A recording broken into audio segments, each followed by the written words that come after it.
So hello anime fans, स्वागत है आप लोगों का वन पीस की एक और वीडियो में।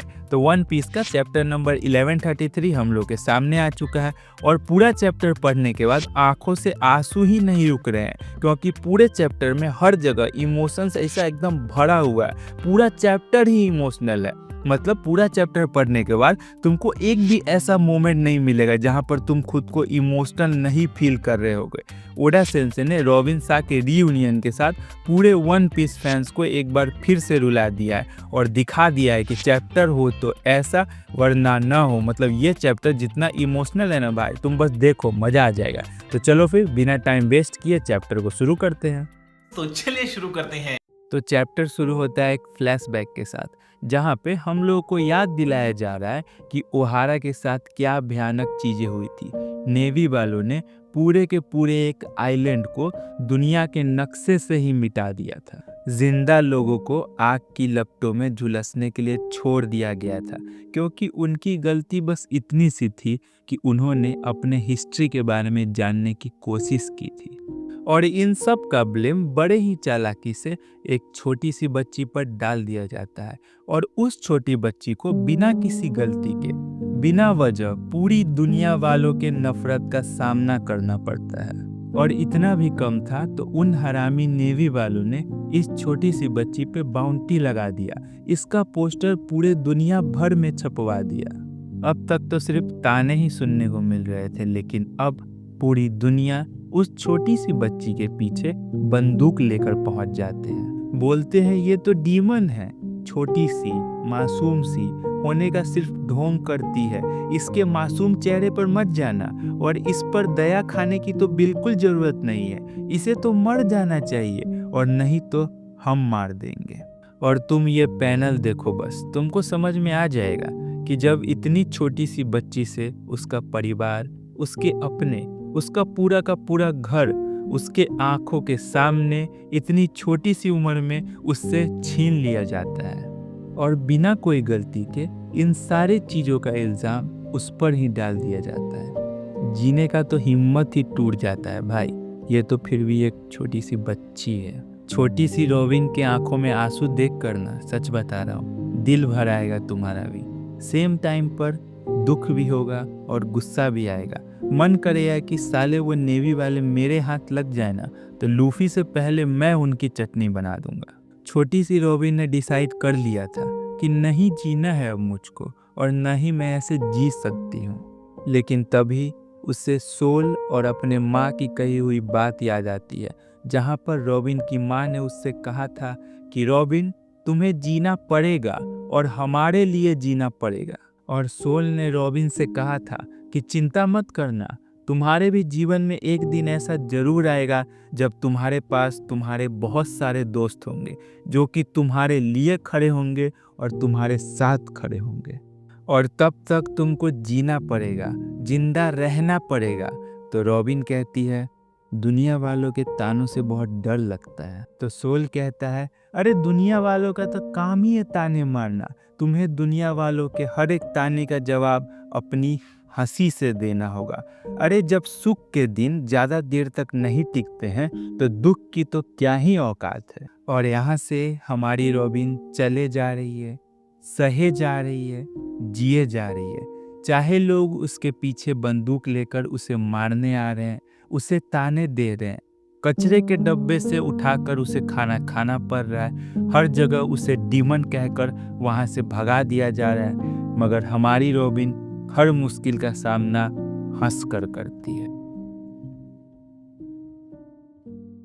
अब हम लोग प्रेजेंट डे में वापस आते हैं और देखते हैं कि लूफी एंड लूफी का पूरा क्रू एल्बाफ के वेस्ट विलेज पोर्ट पर पहुंच चुका है। तो हजरुद्दीन एंड उसका पूरा क्रू लूफी लोगों का अच्छे से स्वागत करता है और उन लोगों के लिए अच्छे अच्छे खाने पीने की चीजें तैयार करने में लगे हुए होते हैं।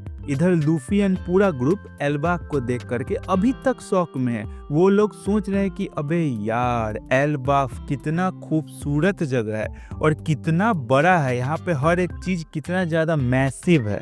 तभी लूफी एक क्लाउड पर चल रहे शिप को देख करके खुश हो जाता है और हजरुद्दीन से पूछता है कि ये क्या है। तो हजरुद्दीन लूफी को बताता है कि अभी हम लोग जहाँ पे हैं ना, वहाँ पे ओशन क्लाउड्स की फॉर्म में है, मतलब यहाँ पे ओशन क्लाउड्स है।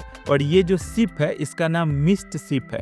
तो ये जो शिप है ये क्लाउड्स के बाउंसीनेस को यूज करके ऐसे ही चलती रहती है, मतलब क्लाउड्स पे ही, बेसिकली क्लाउड्स पे चलती है। क्लाउड्स के बाउंसीनेस को यूज करके हवा में हल्का हल्का लेविटेट करती है और चलती रहती है। इतने में ही नामी रॉबिन के पास जाती है और रॉबिन से पूछती है, अरे तुमने अपना हेयर स्टाइल चेंज कर लिया?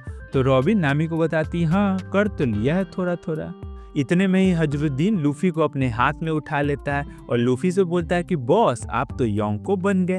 हमने आपकी वानो की और योंको बनने की सारी कहानियां सुनी है कि कैसे आपने बिग मॉम और काइडो दोनों को एक साथ हरा दिया था। हमें गर्व है कि आप हमारे बॉस है और हम लोग आपके अंडर काम करते हैं। मगर लूफी बोलता है कि यार मैंने तुमसे पहले भी कहा था कि मुझे अभी अपने अंडर काम करने वाले लोग नहीं चाहिए। तो हजरुद्दीन बोलता है कोई बात नहीं बॉस, हमें आप अपने अंडर काम करने दीजिए, हम ये काम अपनी खुशी से करते हैं, अपनी मर्जी से करते हैं। तो लूफी बोलता है चलो ठीक है, इन सारे चीज़ों के बारे में हम लोग बाद में बात करेंगे, सबसे पहले तो तुम ये बताओ कि खाने पीने का क्या इंतजाम है। तो हजरुद्दीन बोलता है कि तैयार है बॉस, आप लोगों के लिए तो हम लोगों ने 56 भोग का थाली तैयार करके रखा है, चलिए और टूट पड़िए। लेकिन तभी जॉर्ड सबको बताती है कि खाने पीने से पहले मुझे रॉबिन को सोल सेंसे के पास लेकर जाना है, क्योंकि सोल सेंसे जल्दी से जल्दी रॉबिन साथ से मिलना चाहते हैं और उसे एल्बाफ की लाइब्रेरी दिखाना चाहते हैं। तो लूफी बोलता है अच्छा ऐसा है क्या, तो चलो फिर सबसे पहले सोल सेंसे के पास जाते हैं, उनसे मिलते हैं, बात करते हैं, उनको उठाकर यहाँ लेकर आते हैं और वो जब यहाँ पर आ जाएंगे तभी हम लोग अपनी पार्टी को स्टार्ट करेंगे। तो जॉर्ड, लूफी एंड उसका पूरा क्रू सोल सेंसे की तरफ निकल जाता है और जो हजरुद्दीन और बाकी सारे जायंट्स होते हैं ना, वो लोग नहीं जाते। वो लोग लूफी से बोलते हैं कि तुम लोग जाओ सोल सेंसे से मिलो, उनको उठाकर यहाँ लेकर आओ और जब तक तुम लोग आते हो तब तक हम लोग तुम्हारे खाने में और ज़्यादा मिर्च मसाला मारकर उसको टेस्टी बनाकर रखते हैं। रास्ते में जाते जाते जॉर्ड, रॉबिन, लूफी और बाकी के ग्रुप को बताती है कि सोल सेंसे यहाँ पर टीचर है और सोल सेंसे यहाँ पर हिस्ट्री से रिलेटेड सारी चीज़ें पढ़ाते हैं। तो जो हमारा ऊसफ है वो बोलता है कि अबे जाइंट लोगों का इतना मोटा बुद्धि होता है, इसके बावजूद वो लोग पढ़ लिख भी लेते हैं, वाह बढ़िया है। बातें करते करते ये लोग आउल लाइब्रेरी के पास पहुंच जाते हैं। तो जॉर्ड आउल लाइब्रेरी के पास पहुंचते ही सबको बताती है कि ये देखो, ये है हम वॉरियर्स का स्प्रिंग और इसके शोर पर जो तुम लोग देख रहे हो ना, उसको कहते हैं आउल लाइब्रेरी। तो ये सब लोग जॉर्ड से बोलते हैं कि स्प्रिंग, अरे ये तो बीच जैसा ज़्यादा लग रहा है। तो जॉर्ड इन लोगों को बताती है कि यस, यहाँ पर जो तुम लोग ट्रीज देख रहे हो ना, उसके पार्ट्स वाटर और टाइम के कारण फॉसिलाइज्ड हो गए हैं, जिस कारण से ये जो जगह है ये स्प्रिंग कम बीच जैसा ज़्यादा दिखने लग गया है।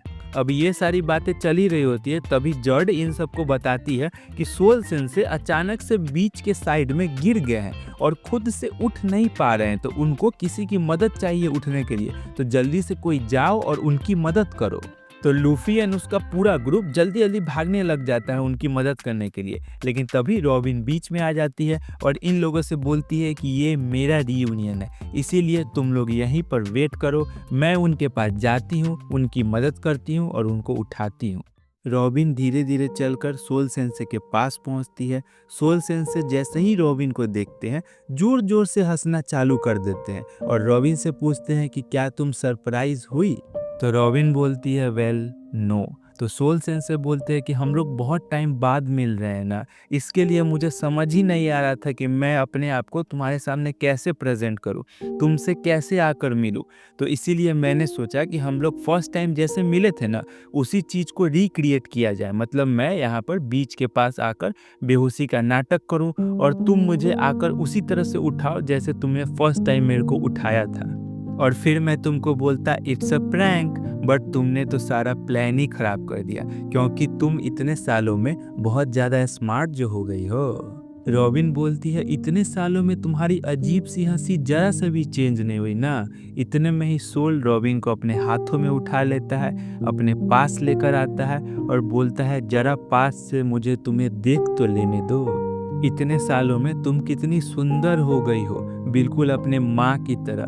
तुम्हारी आंखें भी उसी की तरह एकदम दया से भरी हुई है और तुमने वेगापंक का ब्रॉडकास्ट सुना कि नहीं? उसने ओहारा के साथ जो कुछ भी हुआ उसको पूरी दुनिया के सामने रख दिया। मुझे तो ऐसा लगता था कि ये सारी चीज़ें हिस्ट्री में कहीं दब कर रह जाएंगी, मगर वेगापंक ने बिना अपने जान की परवाह किए हुए अपनी आवाज़ में पूरी दुनिया के सामने ओहारा वासियों की आवाज़ रखी और पूरी दुनिया को बताया कि उनके साथ क्या भयानक चीज़ें हुई थी। और मुझे यकीन है कि इस चीज़ से फ्यूचर ज़रूर चेंज होगा।